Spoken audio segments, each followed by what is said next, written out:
तेजस classes में आपका स्वागत है। बिहार एसएससी प्रथम इंटर स्तरीय मुख्य परीक्षा का ये 45वां मॉक टेस्ट है। इससे पहले 44 मॉक टेस्ट डिस्कस किया जा चुका है। अगर आप उन वीडियोस को नहीं देखे हो तो डिस्क्रिप्शन में लिंक है, प्लेलिस्ट का भी लिंक है, जाके वहाँ से उन वीडियोज़ को ज़रूर देखो। वो वीडियोज़ आपके लिए बहुत इंपॉर्टेंट है।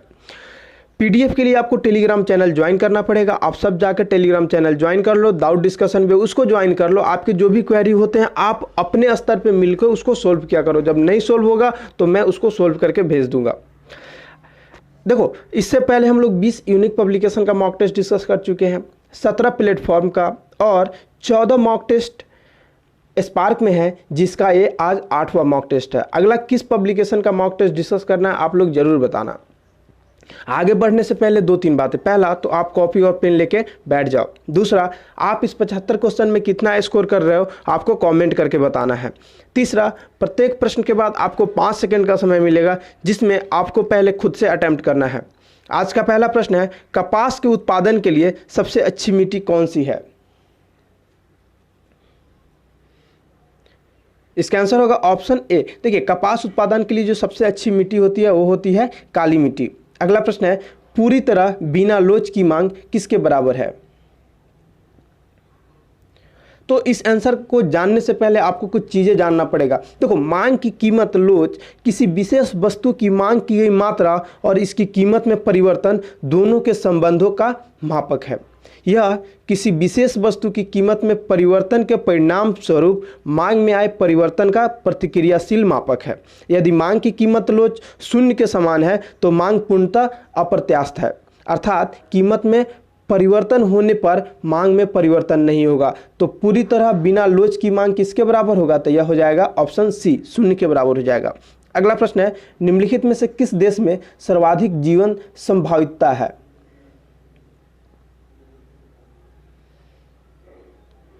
इसका आंसर होगा ऑप्शन बी। देखो, जापान में सर्वाधिक जीवन संभावितता है। विश्व स्वास्थ्य संगठन यानी WHO द्वारा वर्ष 2015 के लिए जारी आंकड़ों के अनुसार पूरे विश्व में जापान की जीवन प्रत्याशिता सर्वाधिक यानी 84 वर्ष था। ठीक है, जापानी पुरुष और महिलाओं की जो जीवन प्रत्याशिता का अनुपात है क्रमशः देखो 80 वर्ष और 87 वर्ष है। पुरुष 80 वर्ष और महिलाओं का जो है जीवन है वो 87 वर्ष है। अगला प्रश्न है, भारत में लिग्नाइट का सबसे बड़ा उत्पादक कौन है? तो भारत में लिग्नाइट का सबसे जो बड़ा उत्पादक है वो है आपका तमिलनाडु।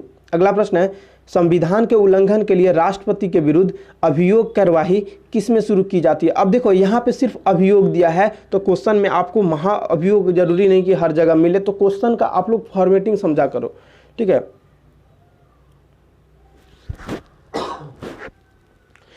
देखो, तो जो महाअभियोग का कार्यवाही होता है वो या तो लोकसभा या तो राज्यसभा किसी में भी शुरुआत किया जा सकता है। इसीलिए कहाँ पे? संसद के किसी भी सदन में ऑप्शन ए हो जाएगा।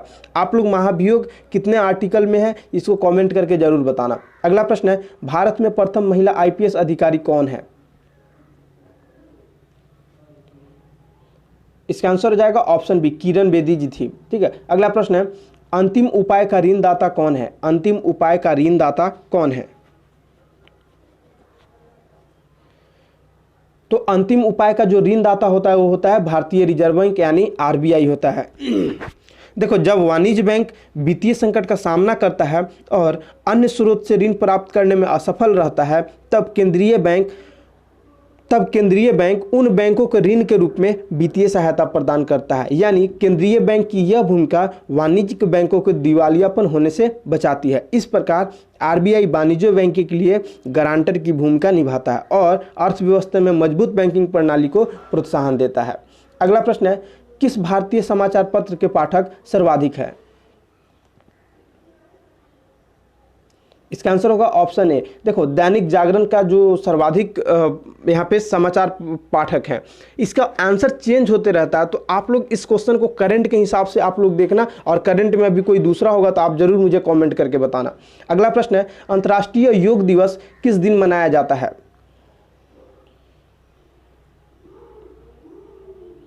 तो यह 21 जून को मनाया जाता है, जो 21 जून अभी कुछ दिन पहले बीता है। अगला प्रश्न है, 1 दिसंबर किस रूप में मनाया जाता है? 1 दिसंबर किस रूप में मनाया जाता है? इसका आंसर होगा ऑप्शन सी, विश्व एड्स दिवस के रूप में मनाया जाता है। अगला प्रश्न है, हमारे ग्रह के विश्व जलवायु परिवर्तन के 5 महत्वपूर्ण सूचना क्या है? देखो, हमारे जो ग्रह के विश्व जलवायु परिवर्तन के जो 5 महत्वपूर्ण सूचना है वो क्या है? अंटार्कटिक समुद्री बर्फ, कार्बन डाइऑक्साइड, विश्व तापमान, समुद्र तल और जमीनी बर्फ, ये पांचों है। अगला प्रश्न है, निम्नलिखित में से कौन सी जातियां पशुचारण का कार्य करती है? इसका आंसर जाएगा ऑप्शन सी, पिग्मी।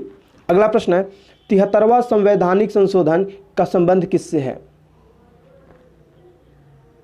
इसका आंसर होगा ऑप्शन सी, 73वां संवैधानिक संशोधन का संबंध पंचायती राज से है और 73वां संविधान संशोधन 1993 में लाया गया था। अगला प्रश्न है, भारत के किस राज्य ने घरों में वर्षा जल संचय को अनिवार्य बनाया है? इसका आंसर हो जाएगा ऑप्शन सी, तमिलनाडु ने। अगला प्रश्न है, निम्नलिखित में से कौन सा भारतनाट्यम की नर्तिका नहीं है, ये बताना है।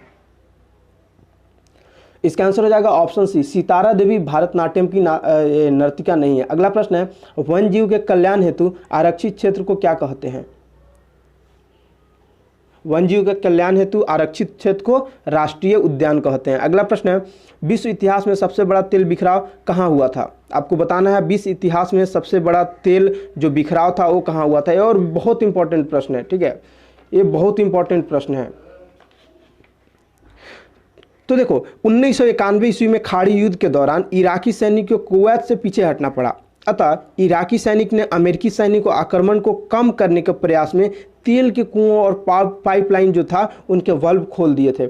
इसके परिणामस्वरूप क्या होता है, इसे इतिहास में तेल गिराने की सबसे बड़ी घटना के रूप में देखी गई। लगभग 240 मिलियन गैलन अपरिष्कृत तेल फारस की खाड़ी में बहा दिया गया था। किस खाड़ी में? तो ये आंसर सी हो जाएगा, फारस की खाड़ी में बहा दिया गया था। अगला प्रश्न है, प्रसिद्ध समाज सेविका मेधा पाटेकर किस आंदोलन से संबंध है? इस क्वेश्चन को मैं बार बार करा रहा हूं, इकोलॉजी से क्वेश्चन 100% आने हैं आपके एग्जाम में। इसका आंसर हो जाएगा ऑप्शन बी, नर्मदा बचाओ अभियान से। अगला प्रश्न है, किसकी सेना ने ग्रीन शासक सिकंदर के साथ झेलम नदी के तट पर मुकाबला किया? इसका आंसर हो जाएगा ऑप्शन डी। देखो, जो इस युद्ध को क्या जाना जाता है, हाइडे स्पीच का युद्ध, और ये झेलम नदी के किनारे हुआ था। एक तरफ था अलेक्जेंडर की सेना, दूसरी तरफ था पोरस, जिसमें अलेक्जेंडर की जीत होती है और पोरस हार जाता है, ठीक है। अगला प्रश्न है, आईएलओ का सही विस्तार क्या है? आईएलओ का सही विस्तार क्या है? देखो, आईएलओ का जो फुल फॉर्म होता है इंटरनेशनल लेबर ऑर्गेनाइजेशन होता है और इसकी स्थापना 1919 में और इसका हेडक्वार्टर जो है वो जिनेवा में है। अगला प्रश्न है, राइडर कप किस खेल का टूर्नामेंट है? इसका आंसर हो जाएगा ऑप्शन डी, राइडर कप आपको गोल्फ का टूर्नामेंट है। अगला प्रश्न है, कान्हा नेशनल पार्क कहाँ स्थित है? देखो, मेरा थोड़ा गला फंसा हुआ क्योंकि मैंने खीरा उरा खा लिया था और कोल्ड ड्रिंक्स थोड़ा ले लिया था, ठीक है, इसलिए थोड़ा गला फंसा हुआ है। कान्हा नेशनल पार्क कहाँ स्थित है? तो देखो, कान्हा नेशनल पार्क आपको मध्य प्रदेश में स्थित है। अगला प्रश्न है, लिंगानुपात पर परिकलन किया जाता है, कैसे परिकलन किया जाता है आपको ये बताना है। देखो, देश में प्रति 1000 पुरुष पर महिलाओं की संख्या को रूप में इसको परिकलन किया जाता है। अगला प्रश्न है, टाइगर परियोजना कार्यक्रम किस वर्ष शुरू किया गया था? तो टाइगर परियोजना कार्यक्रम आपको 1973 में शुरू किया गया था। अगला प्रश्न है, पुराना किला किसने बनवाया था? तो पुराना किला शेर शाह के द्वारा बनवाया गया था। अगला प्रश्न है, चंद्रगुप्त मौर्य ने अपनी अंतिम दिन कहाँ व्यतीत किए? तो चंद्रगुप्त मौर्य ने अपने अंतिम दिन श्रवणबेलगोला में व्यतीत किए थे, भूखे प्यासे अपना प्राण त्याग दिए थे। सोचो, इतना बड़ा राजा भूखे प्यासे प्राण त्यागता है। अगला प्रश्न है, इंडिका का लेखक कौन है? इंडिका के लेखक आपको मेगास्थनीज है। मेरा एक दो चीज़ है, आप लोग डाउट डिस्कशन ग्रुप तो 100% ज्वाइन करो और आप लोग अपने लेवल पे थोड़ा सा उस क्वेश्चन को सोल्व किया करो, क्योंकि मेरा मेंस है यार, तो मैं बहुत समझो कि आप लोगों के साथ मैं मैथ और रीजनिंग का भी वीडियो ला रहा हूँ, तो थोड़ा सा मुझे टाइम का अभाव हो रहा है, ठीक है। तो आप लोग से नहीं सोल्व होता है तो मैं उसको ज़रूर करूँगा। अगला प्रश्न है, भारत में सूचना का अधिकार अधिनियम कब अधिनियमित किया गया है? इसका आंसर हो जाएगा ऑप्शन है 15 जून 2005 को यह किया गया था। अगला प्रश्न है डिस्कवरी ऑफ इंडिया किसने लिखी थी? इसका आंसर हो जाएगा ऑप्शन बी जवाहरलाल नेहरू के द्वारा यह लिखी गई पुस्तक है। अगला प्रश्न है संयुक्त राष्ट्र संघ की प्रथम महासचिव था? संयुक्त राष्ट्र संघ की प्रथम महासचिव था, इसका आंसर हो जाएगा ऑप्शन डी त्रिगवेली थे।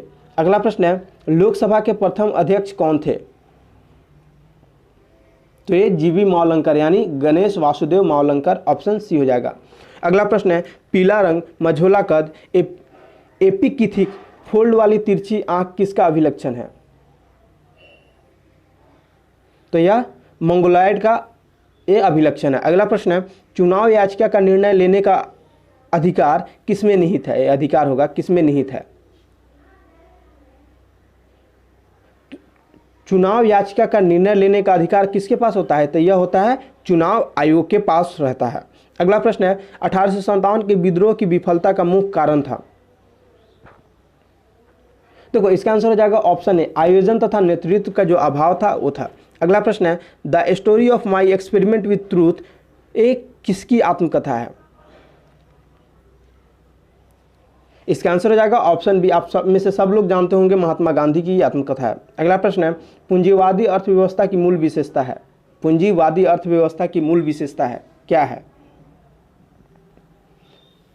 इसका आंसर हो जाएगा उत्पादन के साधनों का निजी स्वामित्व, ऑप्शन डी हो जाएगा। अगला प्रश्न है निम्न में से कौन सा कर प्रत्यक्ष कर नहीं है? तो जो बिक्री कर है यह प्रत्यक्ष कर नहीं है, बाद बाकी सारे ये संपदा शुल्क, उपहार शुल्क और संपत्ति कर ये सब प्रत्यक्ष कर है। अगला प्रश्न है यूएनडीपी बनता है? यूएनडीपी बनता है, बनाता है, क्या बनाता है?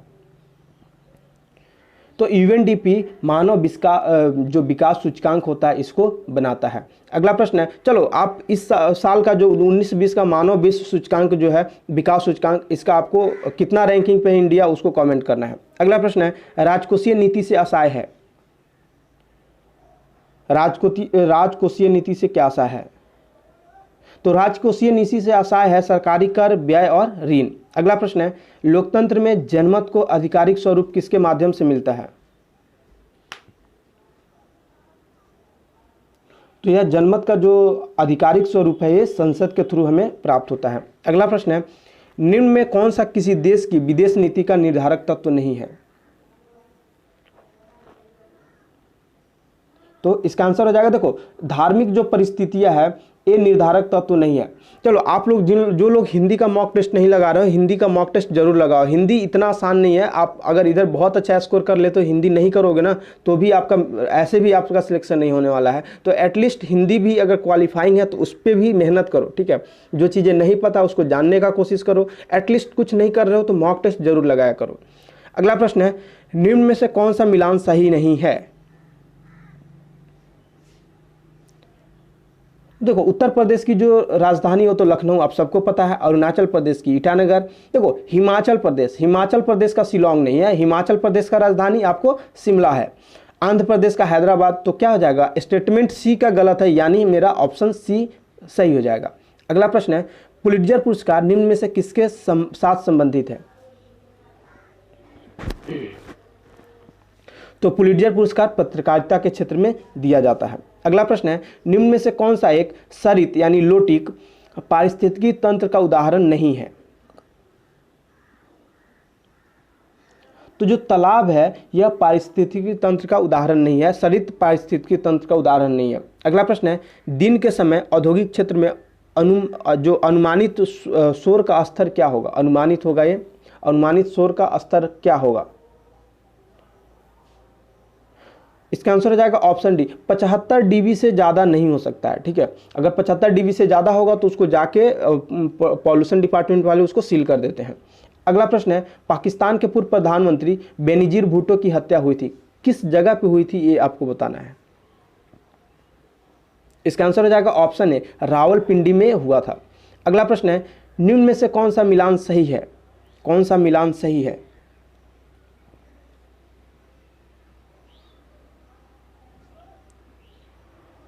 देखो रेशम अनुसंधान संस्थान रेशम अनुसंधान संस्थान कहाँ पे है? तो ये रांची में है। तो ये तो गलत हो गया, ये रांची में है, स्टेटमेंट ए गलत। शर्करा अनुसंधान संस्थान, शर्करा बोले तो चीनी, शुगर, ये कहाँ पे है? ये कानपुर में है, ये भी गलत है। चमड़ा अनुसंधान संस्थान, ये लखनऊ दिया, नहीं नहीं, ये तो आपको चेन्नई में, चेन्नई तमिलनाडु का क्षेत्र पड़ता है, आप भी जानते हो, ठीक है। चावल अनुसंधान संस्थान एक कटक में है, बिल्कुल ऑप्शन डी का जो स्टेटमेंट है सही है, इसलिए हमारा ऑप्शन डी सही हो जाएगा। अगला प्रश्न है, किसको स्नेह से grand old man of India कहा जाता था? इसका आंसर हो जाएगा ऑप्शन बी, दादा भाई नौरोजी को। अगला प्रश्न है, भारत ने डैश व्हीलर द्वीप से अपनी अगिन 5 पृथ्वी आईसीबी का सफल परीक्षण विस्फोट किया था? कितने तारीख को किया था? इसका आंसर आपको देना है। इसका आंसर हो जाएगा ऑप्शन बी, 19 अप्रैल 2012 को किया था। अगला प्रश्न है, किस विद्युत चुंबकीय क्षेत्र में हाइड्रोजन परमाणु की लाइमन श्रेणी आती है? इसका आंसर हो जाएगा ऑप्शन सी, ये परावैज्ञानिक के क्षेत्र में आती है। अगला प्रश्न है, किसके अच्छेपन के कारण स्लैकाइट और स्टैलेग्माइट बनते हैं? किसके अच्छेपन के कारण स्लैक्टाइट और स्लैग्माइट बनते हैं? इसका आंसर हो जाएगा ऑप्शन ए, देखिए CaCO3 के। अगला प्रश्न है, दो धातुओं का सोल्डरन किसके गुण के कारण संभव है? इसका आंसर हो जाएगा ऑप्शन सी, आसंजन के गुण के कारण यह संभव है। अगला प्रश्न है, टर्नर संलक्षण वाले क्रोमोसोम का विवरण क्या है? टर्नर संलक्षण वाले क्रोमोसोम का विवरण क्या है? तो इससे जानने से पहले चलो मैं बताता हूँ, टर्नर सिंड्रोम क्या है। यह एक असाधारण गुणसूत्र विकार है जो X गुणसूत्र में से एक गुणसूत्र के आंशिक या पूर्ण नष्ट होने के कारण उत्पन्न होता है, जिसमें महिलाएं प्रभावित होती है। टर्नर सिंड्रोम वाले व्यक्ति में केवल 45 गुणसूत्र होते हैं, ठीक है। उनमें केवल एक गुणसूत्र पाया जाता है। इस एक गुणसूत्र में 44 ऑटोम्स यानी 44 + 100 होता है। यह स्थिति संभवतः बिना X गुणसूत्र वाले असमान अंडाणु या शुक्राणु के कारण उत्पन्न होता है। अब तो आपको पता चल गया होगा क्या होगा, ऑप्शन ए हो जाएगा, 44A + 100 होता है। अगला प्रश्न है, मानक स्थितियों में सतत वोल्टता पर दिष्ट विद्युत धारा के स्रोत के रूप में किस विद्युत रासायनिक सेल का प्रयोग किया जाता है? इसमें इसका आंसर हो जाएगा ऑप्शन बी, बैटरी का प्रयोग किया जाता है। अगला प्रश्न है, फोटोन को क्या कहते हैं? इसका आंसर हो जाएगा ऑप्शन ए, फार्मूला ट्रांसलेटर कहते हैं। अगला प्रश्न है, किसी स्थिति में दूर की चीजें स्थिति होगा, किस स्थिति में दूर की चीजें फोकस से हटकर दिखाई देती है? तो यह केस निकट दृष्टि में होता है। अगला प्रश्न है, अधिकतम ऑक्सीजन किसमें उपलब्ध होती है या किससे उपलब्ध होती है?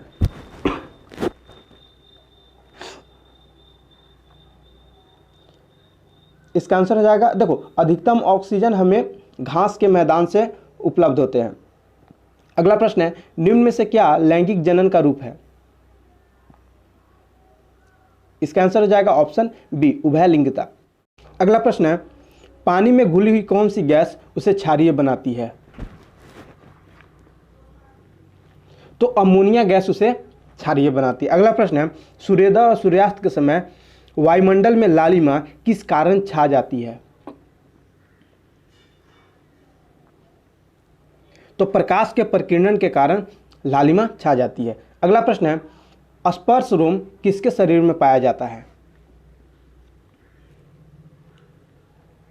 इसका आंसर होगा ऑप्शन सी, कीट के शरीर में पाया जाता है। अगला प्रश्न है, सूर्य में ऊर्जा का स्रोत है? इसका आंसर हो जाएगा ऑप्शन डी, नाभिकीय संलयन के। अगला प्रश्न है, नाभिकीय रिएक्टर शक्ति जनित में निम्न में से कौन सी सामग्री नियंत्रक के रूप में प्रयोग की जाती है? इसका आंसर हो जाएगा ऑप्शन सी, कैडमियम। अगला प्रश्न है, सड़क या रेल की पटरी पर गोलाई की बैंकिंग क्या पैदा करने के लिए बनाई जाती है?